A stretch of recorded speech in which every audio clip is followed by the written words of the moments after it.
Hello everyone, my name is Bhavana Amrutha. I'm a second year MBBS student, and today we're going to tackle one of those topics from upper limb anatomy that can feel quite daunting initially to a lot of first year students, the brachial plexus. In this video, we'll be breaking it down in a way that's easy to understand, simple to write in exams, and most importantly, easy to retain long term. Though it might feel a little challenging at first, understanding the brachial plexus actually simplifies a lot of the upper limb anatomy. So, without further ado, let's get started. Now, before we get into the topic proper, let's understand what exactly the brachial plexus is. The brachial plexus provides the nerve supply to the upper limb. It provides both the sensory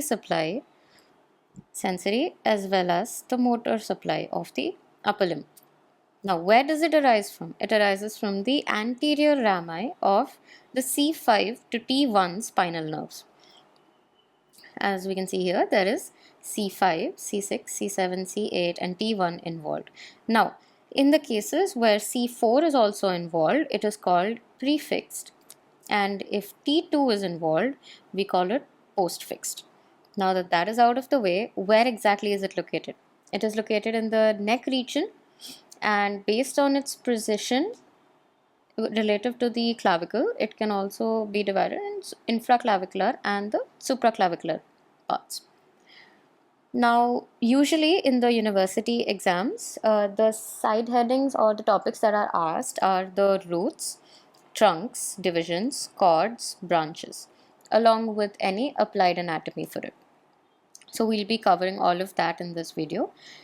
In this one diagram, we can see that all of these are covered. So with just this one diagram, you will be able to write down the entire long answer in your university exams. Let's start with the roots. The roots, as we've discussed earlier, are C5, C6, C7, C8 and T1. The C5 and C6 roots come together to form the upper trunk.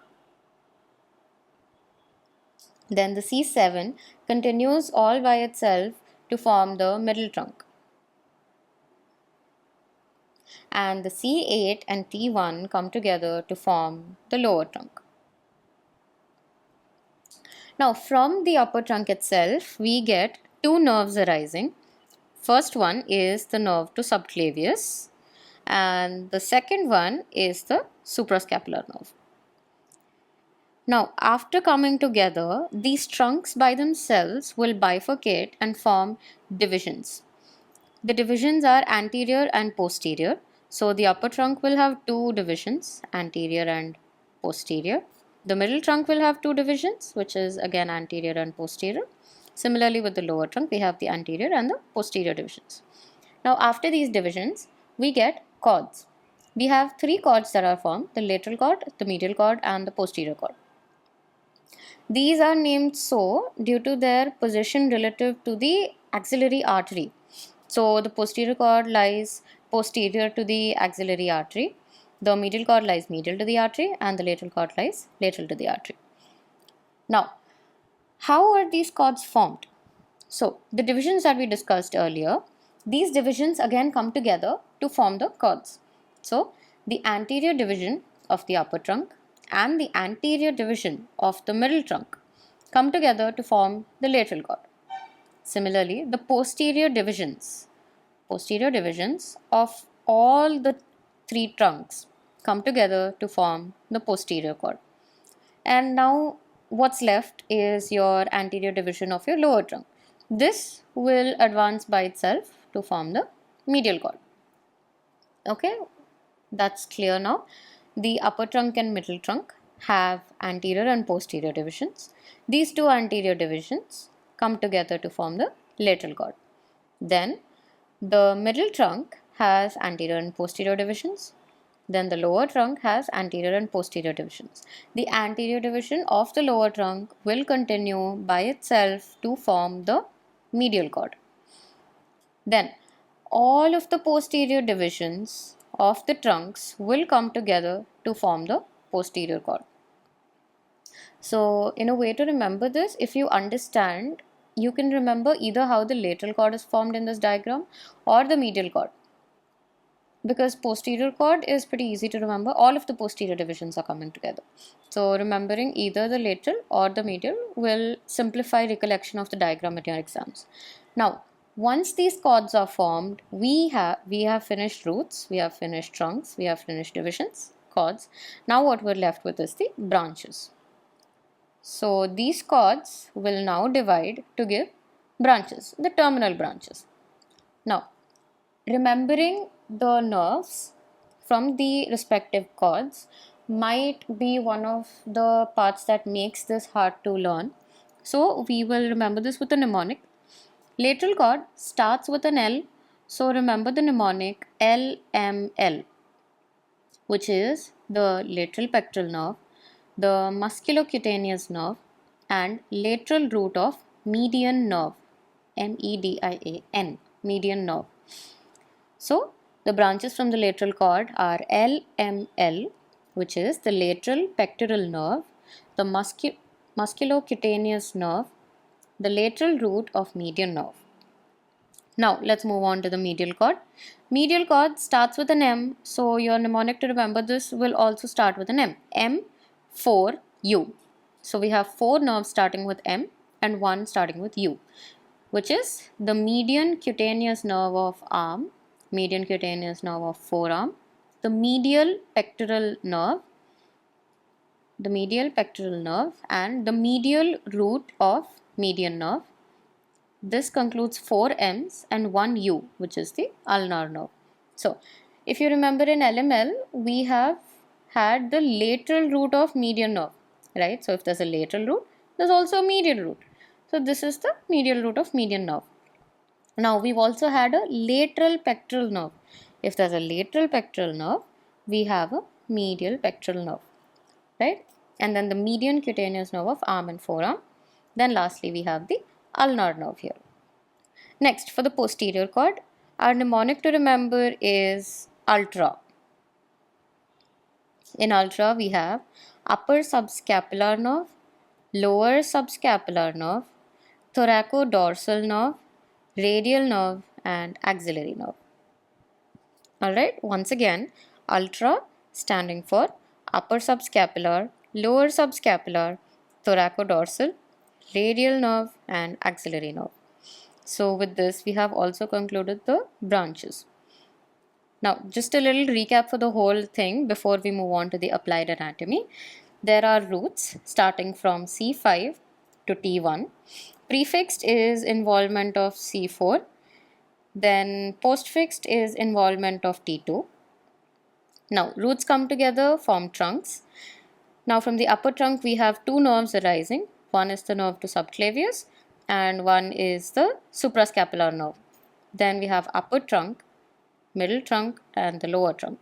These trunks are again bifurcating to form divisions, anterior division and posterior division for each trunk. These divisions are coming together to form cords. Anterior division and the anterior divisions of the upper trunk and middle trunk continuing as lateral cord.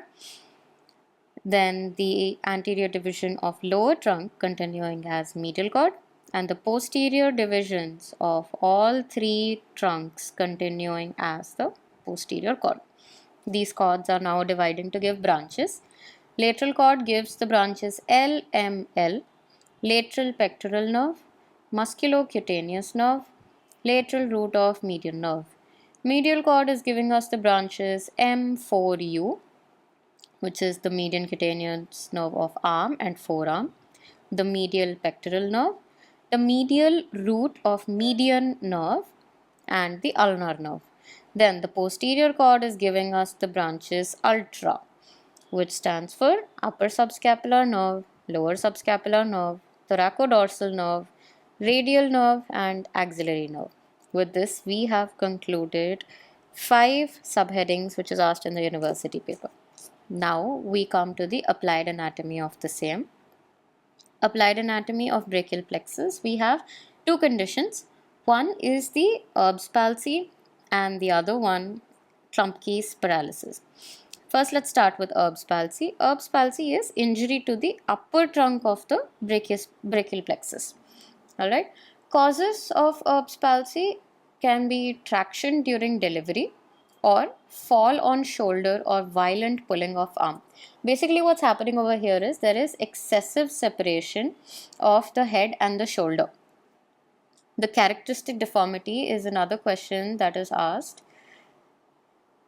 So the characteristic deformity of Erb's palsy is waiter's tip position. Alright, so let's understand how the waiter's tip position arises. In the waiter's tip position, as we can see here, the arm is adducted, right, and the wrist is pronated, the forearm is pronated, and there is no sensory supply along the lateral aspect. Alright, along the lateral aspect of the upper limb, there is no sensory supply. So what is happening here? There is no shoulder movement either, and as we mentioned before, there is sensory loss on the lateral aspect. Now for this, it would be better if you remember the muscles as well, as they're pretty easy to remember. First, there is adduction.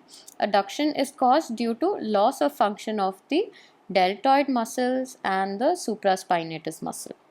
And there is no supination because there is dysfunction of the biceps brachii muscle. Alright, let's go over Erb's palsy one more time. Injury to the upper trunk of the brachial plexus caused due to excessive separation of the head and the shoulder. Possible causes are traction during the delivery or the fall on shoulder. Characteristic deformity is the waiter's tip position. The arm is adducted, pronated, and there is sensory loss along the lateral aspect of the arm. Now there is no shoulder movement either. Adduction due to dysfunction of the deltoids and the supraspinatus. Supination loss due to dysfunction of the biceps. Now moving on to Klumpke's paralysis. Klumpke's paralysis is due to the injury of the lower trunk of the brachial plexus. Erb's was upper trunk, Klumpke's is lower trunk. Causes: pulling of arm during delivery, right, and fall from a height while clutching a tree or an object. So there is excessive abduction of the arm, right?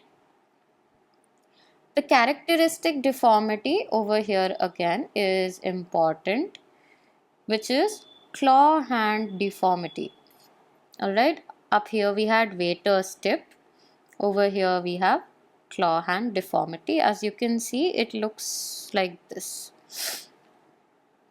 Now, how do we describe claw hand? Basically, there is hyperextension at metacarpophalangeal joints, and there is flexion at the interphalangeal joints.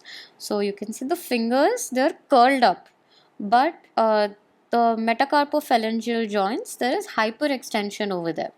Then there is paralysis of the intrinsic muscles of the hand, and there is loss of sensation over the medial side of arm, forearm and hand.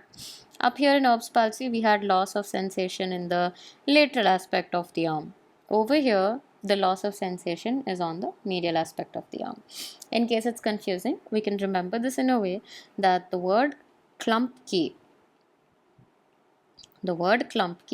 has an L in it, okay? So this L can be lower trunk. Alright, and the characteristic deformity again, Klumpke, L, so we have claw. Alright, so this can serve as a way to remind you the difference between the upper trunk injury and the lower trunk injury. Clumping, claw, right? There's an L, so lower trunk. And with that, we have also covered the applied anatomy of the brachial plexus, which concludes the entire university long answer as well, along with the important points required for your practical purposes. So with that, we've come to the end of this video, and I hope by the end of this video, the topic seems at least a little less daunting than when you have started. This one diagram can help you reproduce the entire answer in your examinations, and it can also help you retain this for a long term. So if you've made it this far in this video, please consider giving this video a thumbs up, and if you think it'll be helpful for your friends, do share it with them. Subscribe to this channel for more content like this, and if you've got any questions or suggestions for future videos, drop them in the comments below. I'd love to hear from you. Let's learn medicine one topic at a time. Thanks for watching, and I'll see you in the next one. Signing off, Bhavana Amrutha.